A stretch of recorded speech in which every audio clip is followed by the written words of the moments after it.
colonial record does not reflect how indigenous people had climate-smart cultural adaptations to seasonal extremes in southern Africa. In the past, indicators of seasonal change and associated ancestral rituals were evidenced as ways of assuring adequate rainfall in southern Africa as an area of high climate variability. Today, the modern sciences still can't reliably predict seasonal rainfall, but predicting seasonal variation and water resources, as these are fit for purpose, remains an area of uncertainty and challenge. Looking back with a deepening understanding of past sustainability practices, future climate uncertainties confront us, and we are realizing that there is much to be learned from how our predecessors came to live in southern Africa as an area of high climate variability. And if we just look at this picture of climate-smart cultural landscapes in southern Africa, here focusing on the Eastern Cape, from the past into the present, there are many different adaptations that it's possible to explore. Firstly, we need to understand the climate extremes and the idea of sustainable agroecologies in the region. The region is subjected to climate extremes because of the intersection of different climatic systems.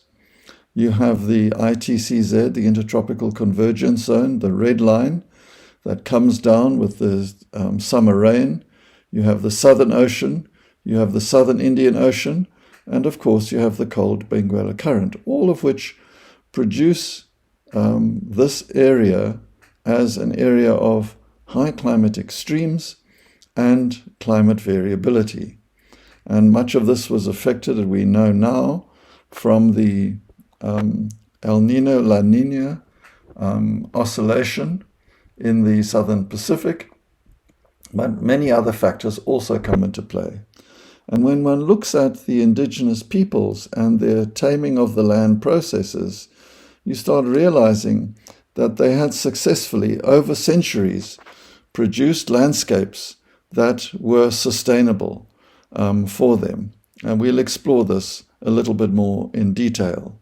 But we can go right back to the earliest agroecologies in the Nyanga of the Zimbabwean area through to the Bokoni in the Eastern Cape, in the Eastern Mpumalanga.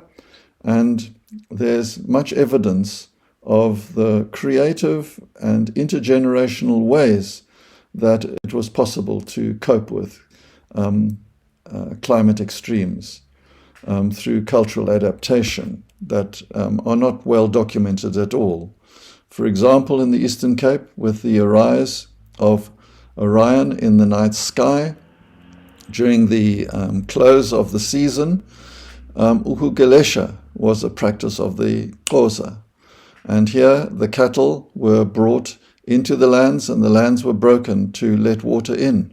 There were also seasonal migrations in the drought years. And of course, there were ways of ensuring that the living water was protected so that people could source it.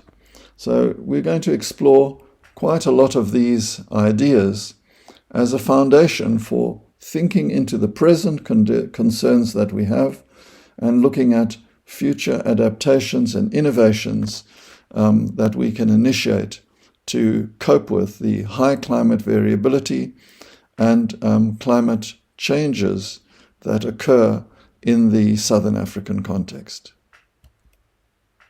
How do we plan together for high climate variability in the future is one of the most important questions that we can ask.